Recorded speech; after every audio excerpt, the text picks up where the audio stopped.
Hi, I'm Adam. Welcome back to Godot Gamedev. In this video, we'll add a sell portal to the game where you can drag units over and it will highlight the portal and tell you how many gold you can get for selling that unit. So we start from 50 gold, and when I sell that unit, you'll see a console message saying that I have 51 gold now because I sold Björn for 1 gold. Also, different units can have different gold costs.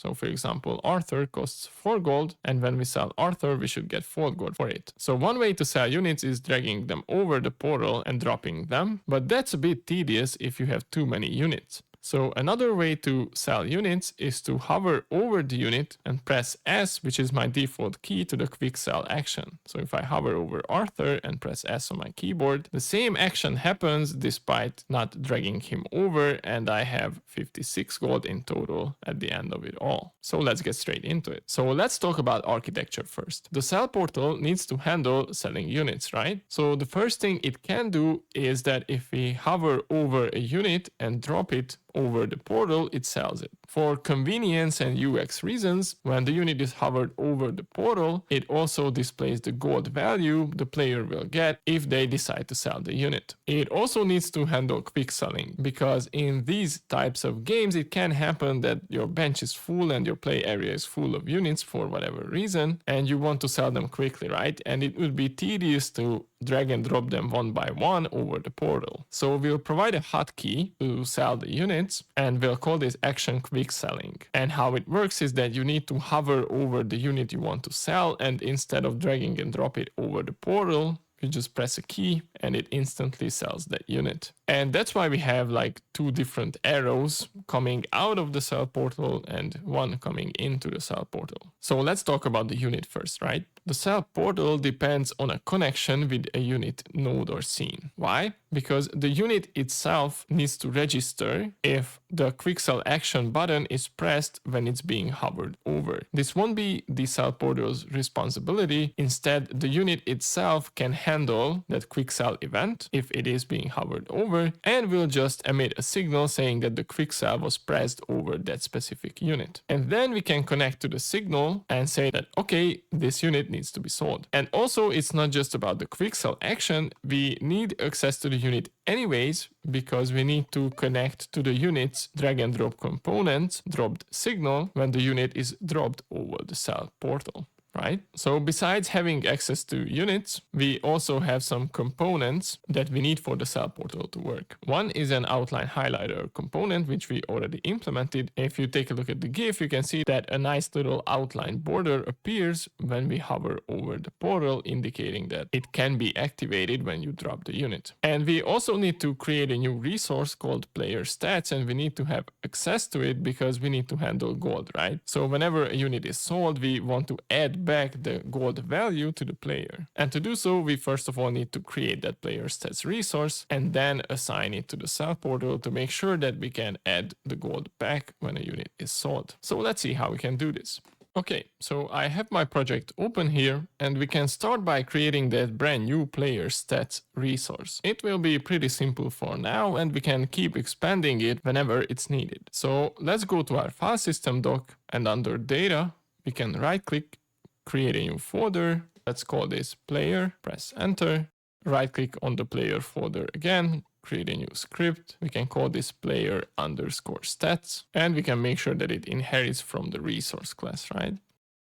Click on create, expand the folder, and double click to open it up in the script editor. And this resource will be really simple for now. First of all, we'll provide a custom class name called PlayerStats. Then we have a set of export variables, one for the gold, one for the XP of the player, one for the current level. All of these are integers with their own custom setter functions, and I've used export range here so we can set values better for testing purposes, right? So the XP would be between 0 and 99, same for the gold, and the level is definitely between 1 and 10. The only thing left to do is to actually implement those setter functions, right? Each and every one of these setter functions will be exactly the same. The only difference will be between their names and the value or the variable they set. And one thing you noticed is that at first glance, these setter functions might seem a bit useless, right? Because kind of the only thing we do is we set the new value and we don't really need a setter function for that, right? Well, yes, but we also have this line here called emit changed. And in the past, especially in this latest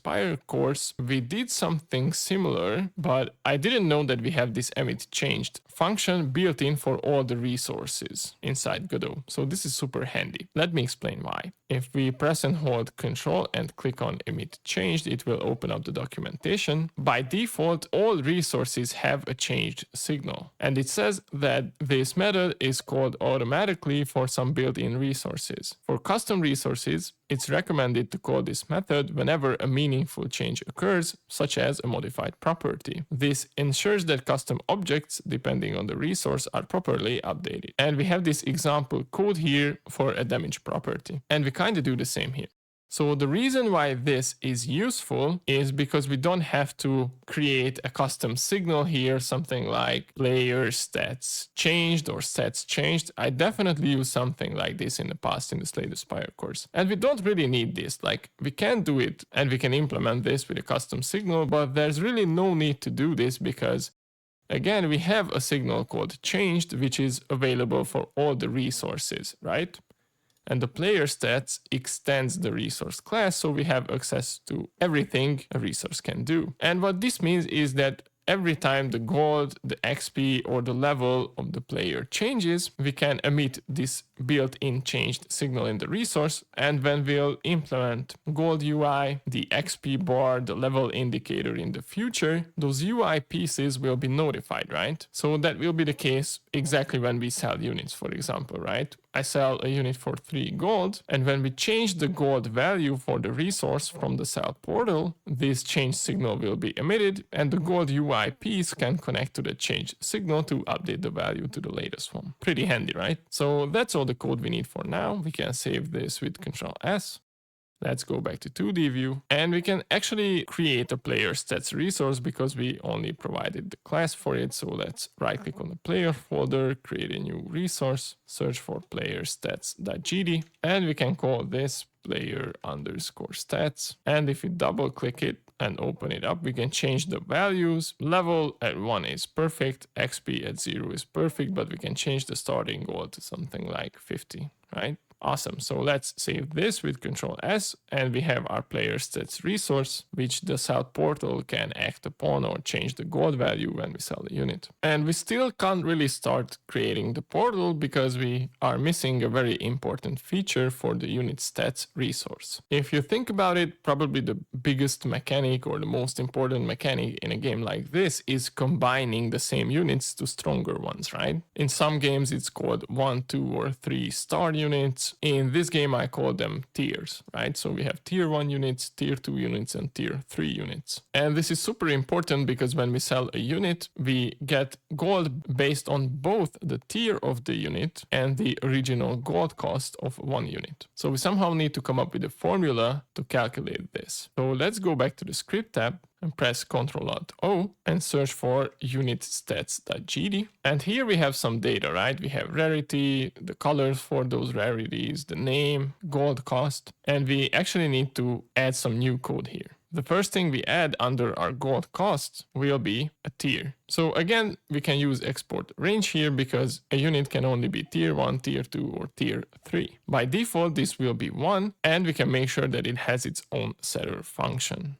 Why do we need a setter function for this? Well, because when we update the units, we need to somehow visually communicate to the player that this is a higher tier unit. We'll have icons for that added to the UI later on. So in order for this UI to update, we can use that changed signal again. So this setter function will look like this. When we set the tier to the new value, just like we did with the player stats before, we will call this emit changed method to make sure that the UI which updates the tier or displays the current tier of the unit will be updated as well. And now comes the math part. So how can we come up with a formula that calculates the gold cost or the total gold value of a current unit. So here's an example, or 5 different examples rather. So if we have a tier 1 unit, we know that it only consists of 1 unit, right? So if it costs 1 gold, then the tier 1 total will be the same. 1 times 1, 1 times 2, 1 times 3, and so on. If we have a tier 2 unit, however, we know that it consists of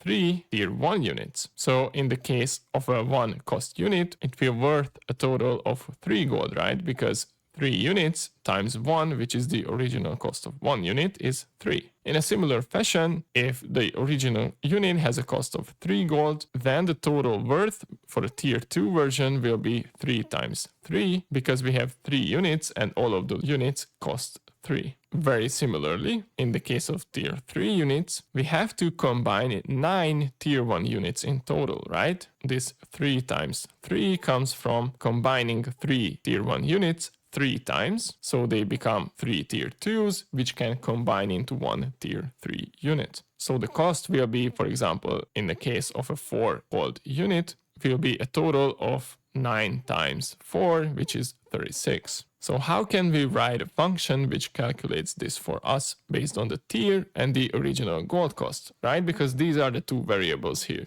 These orange values or numbers are the original cost for the units. We can see that these values are the ones which are based on the tier. So if you take a look at this, at tier 1, it's 1. At tier 2, it's 3. And at tier 3, it's 3 times 3, which is 9. If we want to put this into mathematical terms, there is a rule which we can apply. If we take the current tier of the unit, which is 1 here, 2 here, and 3 here, and subtract 1, we get 0 here, 1 here, and 2 here. And the reason why this is cool is because we can use powers to actually calculate this number. Because if you think about it, for tier 1, it always be 1, so we can say that 3 on the power of 0 is 1. In the case of tier 2 units, we have 3 units combined. 2 minus 1 is 1, and 3 on the power of 1 is 3. In the case of tier 3 units, 3 minus 1 is 2,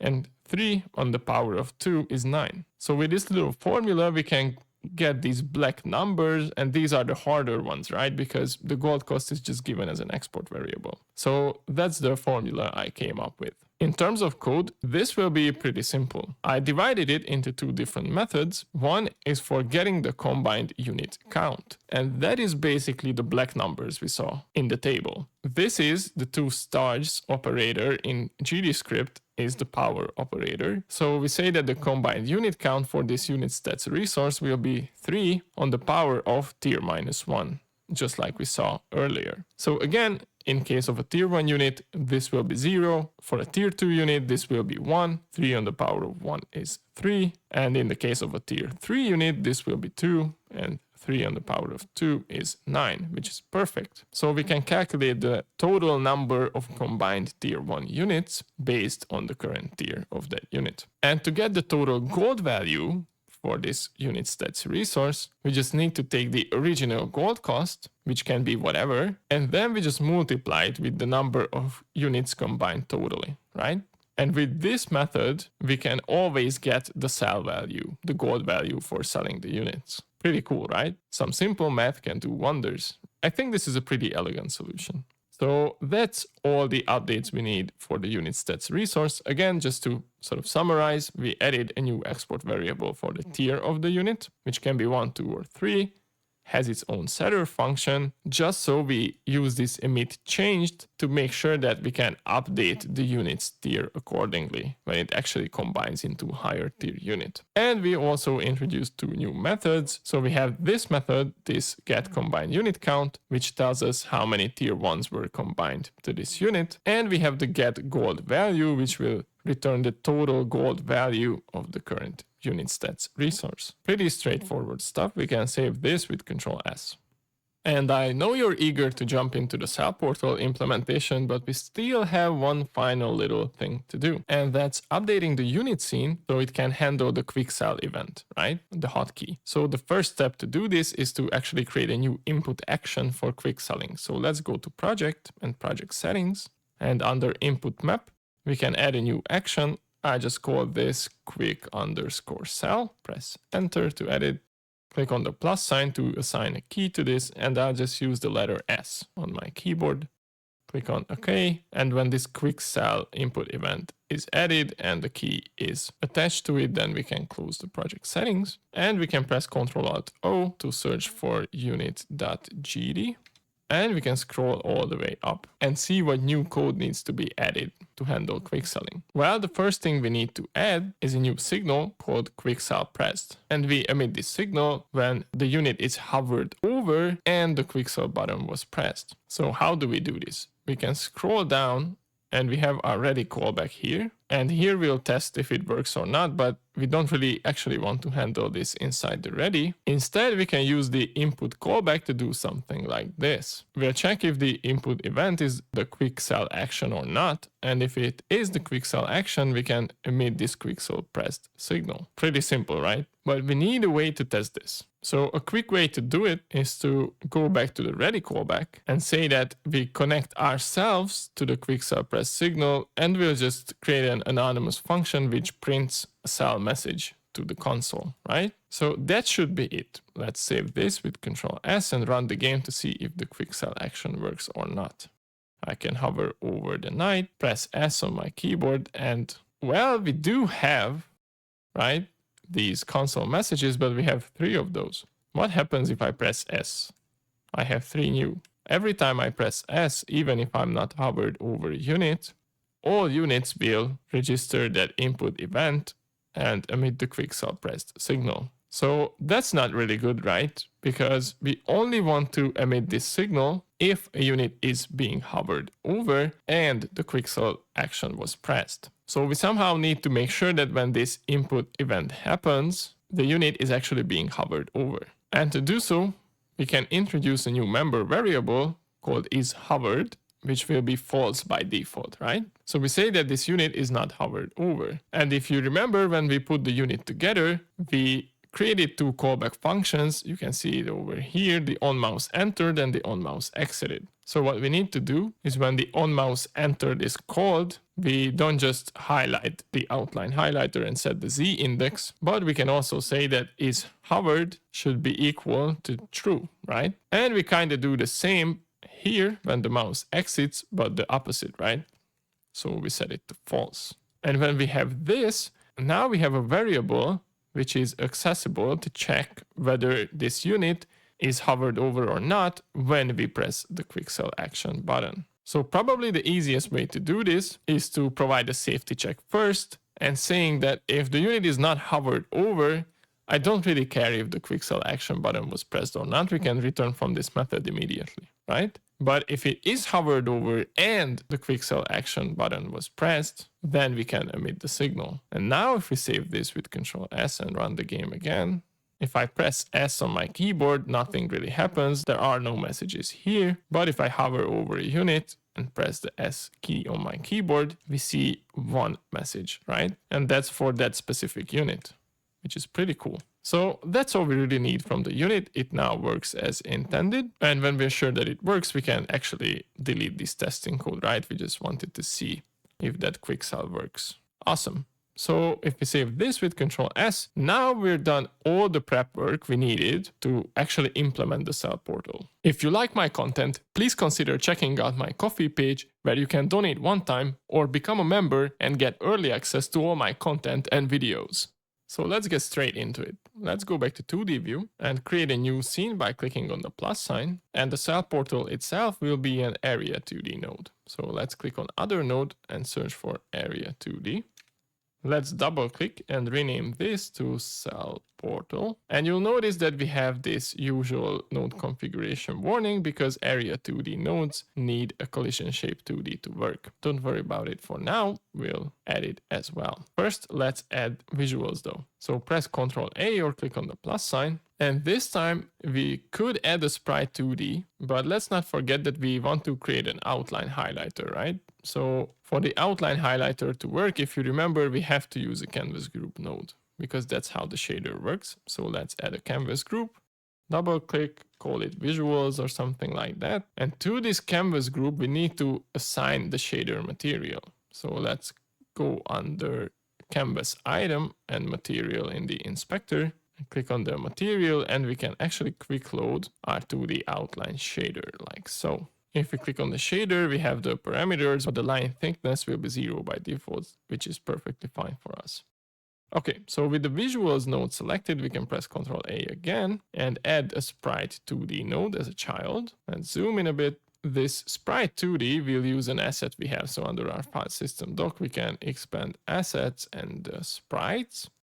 And we have a file called tiles.png. That's the one we want to use. And you can see that it contains all the tiles in the whole game, but we do want to use these stairs. So let's go to region, click on enabled and click on edit region. Here you need to make sure that grid snap is enabled and the step is set to 32 by 32 pixels because that's the size of this tile set. And then we can just zoom in and select these stairs. And you can see here the values will be automatically set for the region. Click on close and you'll see that we do have our stairs now. And to make it easier to position inside the game world, we can actually make it so that the SellPortal coordinates will remain at this top left corner, but we can set the sprite to align to the grid, right? So what we can do is we can go to transform and set its position to 16 by 16, move it to the right and downwards by half a cell. So the sprite will be aligned to the grid, but the SellPortal itself will use the top left corner. So when I go into move mode by pressing W, you'll see that it's easy to move along the grid.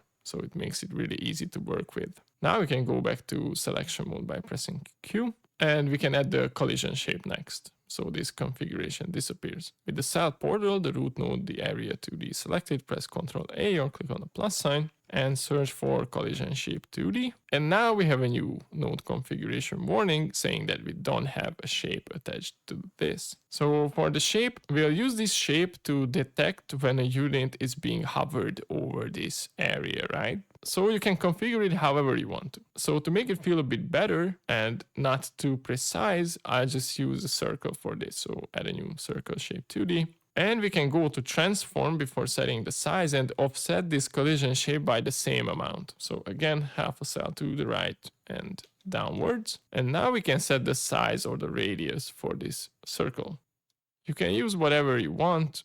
I just use something like 24 pixels maybe. I think that looks nice. And that's a bit better than using a square in this case, because if the unit is moved right over here where their areas will contact, then this SellPortal will already be highlighted. So you don't have to drag it all the way through over the stairs for this to work, but you can configure it however you like. Those are all the blue nodes, the node 2D nodes we wanted to add. Now we can select the SellPortal again and click on the plus sign or press Ctrl A and add a single node as a child. And we can rename this because this will be our outline highlighter component. And in our file system, we can just search for outline highlighter.gd and drag the script over to this node. Now we can configure this node. So click on visuals and assign the canvas group node we just created. For the outline color, you can use whatever you like. I'll use this bright green color.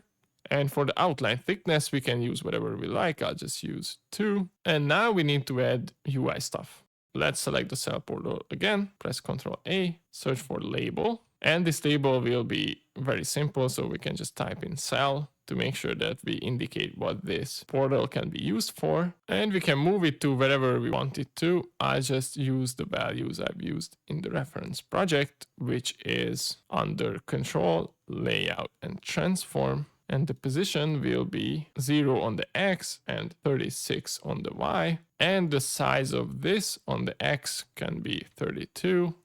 And if we scroll up, we can center this on the horizontal axis. And it already looks kind of nice, but it's not the font I've used for the demo. So we do have a theme pre-configured when we downloaded the starter project, but we haven't really set it up because we haven't added any UI to the game yet. So we can do this now, but before we jump into that, let's not forget to save this scene because it's still unsaved. So press Ctrl S, go back to the root folder and under scenes, I'll just click on this icon to create a new folder, call this cell_portal. and SellPortal.tscn is perfectly fine. So with the scene saved, why don't we assign the theme to the whole game? And you could do this one by one. So if we scroll down for the label, we do have this theme slot where we could load the theme, but that's a bit tedious to do for every piece of UI, right? We actually have a project settings for this one. So let's go to project settings, and under general, we can search for theme, and under GUI, we should have theme. And we have this custom property here. We can click on this button to browse, and under the assets folder, we should have theme, and we have game theme.tres. Okay, we added the game theme, but we do need to save and restart the project for the changes to take place. So after restarting, you can see that now we have this crisp, cool little pixel art font, but we can spice it up a bit by adding a shadow to it. So let's click on the label settings property and create a new one. And we can leave everything as is. 16 pixels is fine. I think the color is also fine. But for the shadow, I've added a 2 pixel shadow. For the color, we can make it as prominent as we want it to. I'll just use something like, I don't know, this maybe. And the offset can actually remain at 1:1. I kind of like how this looks like. It adds a bit of an oomph to this basic label. That's all we really want from this one. We can actually make it smaller if we wanted to on the Y, but it doesn't really matter since we don't want to interact with that, but we can make it 16 because that's how tall the font is. In this case, it will be 18 because of the shadows. Then we can select the SellPortal again, click on the plus sign or press Ctrl A, and we'll also have an HBox container, so we can display how many gold the player will have if they decide to sell the unit. So this will be an HBox container where we'll have a label for the number and an icon for the gold. We can actually double click and rename this to gold, right click on it and make it a scene unique name, so it will be easier to use this in code. And we'll need a texture rect and the label. So for the label, we can actually just press Ctrl D to duplicate the label we already created and drag it under the gold. We can rename it to gold label or something like that. Again, this can be scene unique, so it's easier to replace the value. And we can set the text to something like 99, for example. And next to the gold value, we want to add an icon as well. So let's select our HBox container node, press Ctrl A one more time and search for texture rect. For the texture rect, we want to go to assets, sprites, and we have gold.png. We can just drag it over and you'll instantly see that it looks super weird because of the aspect ratios. So let's change those to ignore size and the stretch mode to keep aspect centered. And under layout, we no longer see anything because we set it to ignore size. But if we set a custom minimum size of, I don't know, 9 pixels maybe, then you'll see that the gold icon appears. And I kind of like how this looks already. So we can leave it as is, but for the gold HBox container, it doesn't really need to be this big, right? So we can just go to layout and transform. And if we click on this arrow, it will resize it to the smallest possible value. And we can just change it to 32 on the X to make it so that it's easier to reposition and calculate with this, right, as it's one tile wide. And we can also set the alignment to center to make sure that it looks centered on that one tile. And we can position it to wherever we want it to. So if I press W and go into move mode, I can start dragging it down, but since snapping is enabled, it will only move in multiples of 32, and I want it to move closer to the cell label. So what I do is I turn off the grid for now, click on this HBox container, press and hold shift and start dragging it up like so. I kind of like how this looks like. We can go back to selection mode by pressing Q and we can turn the grids back on. And just to test this, we can select the gold label to see how it looks like with a 1-digit value, but it should be fine, right? Because we centered it on the horizontal axis and we definitely can get more than 99. So it looks awesome. And this doesn't have to be visible by default, right? We only want to display this when a unit is actually being hovered over to display how much gold we get. So we can toggle the visibility for this. And that's all from the editor side. We've done a lot, but the SellPortal is ready to go. We just need to actually make it alive with the script. So let's save the scene with Ctrl S and create the script for this. So select the SellPortal, the root node, Click on the attach script button and SellPortal.gd is perfectly fine. Click on create and let's see how we can do this. And the first thing we want to do is we want to select our SellPortal, the root node, go to the node tab, and under signals, we actually want to connect two signals to this script. We want to keep track of which unit is being hovered over the SellPortal. And to do this, we'll use the area entered. So let's double click on this one and connect it to the script.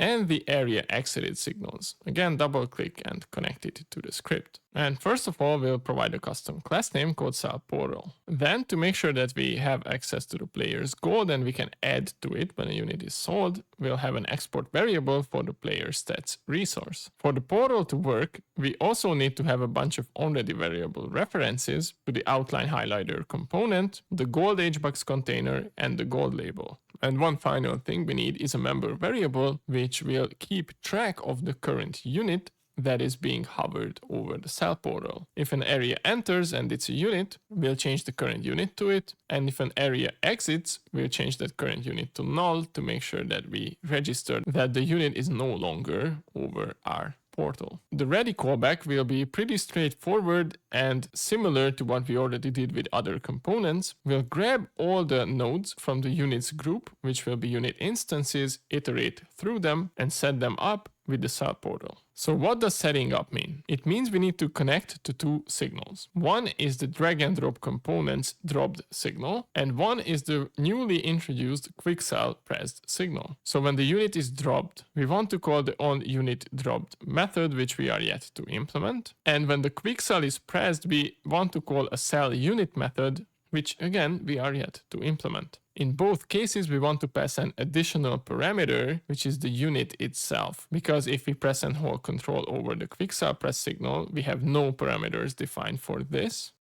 And if we go back and press and hold control over the dropped signal, we only have the starting position as a parameter to the drag and drop components dropped signal. So in both cases, when a unit is dropped, or when it should be sold because the quick sell was pressed, we do want to have access to the unit, right? So we can access the stats. That's why we bind it as an additional parameter. So how about we implement those callback methods? Let's start with the sellUnit method, which will be pretty simple for now, but it's a bit lacking. So the first thing we do is we grab the PlayerStats Resources gold property and add the unit's gold value to this. So through the unit, which is a parameter, we can access the unit stats resource it has, and we can call this getGoldValue method, which we created as a preparation. You remember, if we press and hold control, this is where we multiply the original gold cost by the total number of tier 1 units combined. So this is why it was super useful to introduce these new methods, because in the SellPortal we can just call this, right?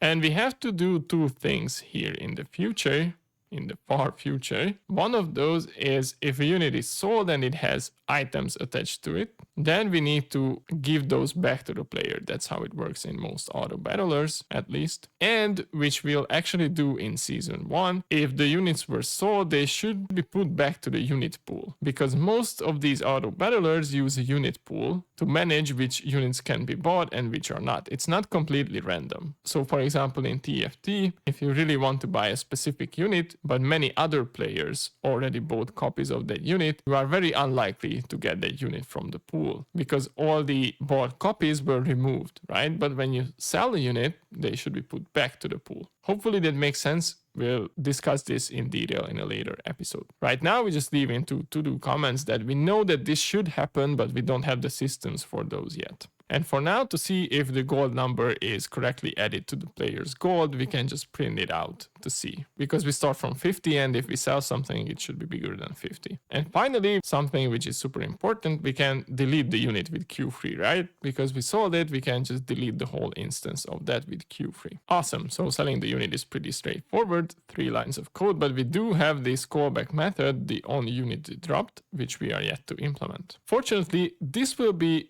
pretty straightforward too. Whenever a unit is dropped And this is super important, you need to understand this. When we call that setup unit method here, we connect to the unit's drag and drop components dropped signal. This will be called for all units which are dropped anywhere in the game world. So this won't be just called this onUnit dropped when the unit is dropped over the portal. This will be called when a unit is dropped anywhere in the game world. We can't just say when a unit is dropped we want to sell the unit, because we need to make sure that the unit was dropped over the SellPortal, because those two are really, really different things. So how do we check this? First of all, we'll make sure that we actually have a unit, a valid unit, which was dropped, so it's not null, and we compare the unit to the current unit member variable. We do have this member variable, we haven't used it anywhere, but I said that this is to keep track of the unit which is currently over the SellPortal, right? If the unit that is dropped is the one that we say it's currently over the SellPortal, then we can sell it. If it's any other unit, then we don't care, right? As the SellPortal. The question is, how do we track the current unit, right? We haven't done anything to do so. Well, this is why we connected the two signals from the area 2D. So when an area enters and when an area exits,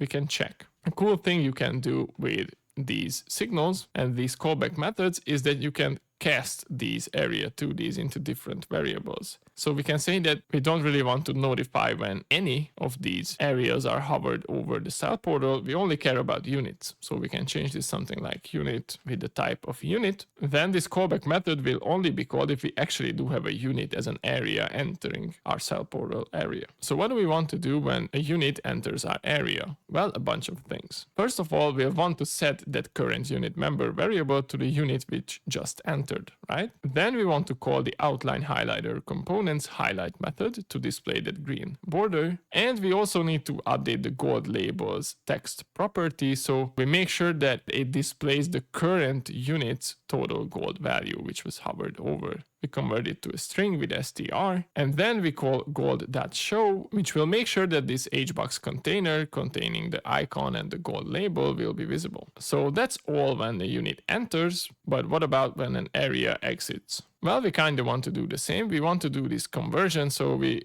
only care if the area that exited was a unit type. And when a unit exits, we want to do a bunch of things. First, we check if it was a valid unit that exited and if the unit is equal to the current unit, which we registered as the one being hovered over when it entered. And if it was, we set the current unit member variable to null to make sure that we notice that, okay, we no longer have any unit hovering over the SellPortal. And after we did that, we can say that, okay, now this green border shouldn't be visible, so we call the outline highlighters clear highlight method. And we can also hide the hbox container showing the gold value and the icon, because since there's no unit, there's nothing to show. And that's it.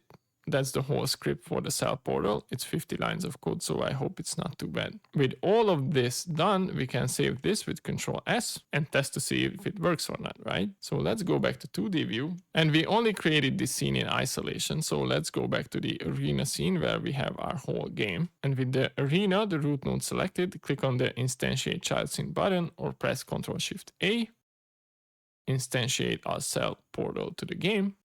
Go back to the inspector tab because we need to set it up, but we also need to move it to its place. So I go into move mode by pressing W and we can move it to wherever we want it to. I'm actually not sure if I want to display this precisely on the grid. Maybe not.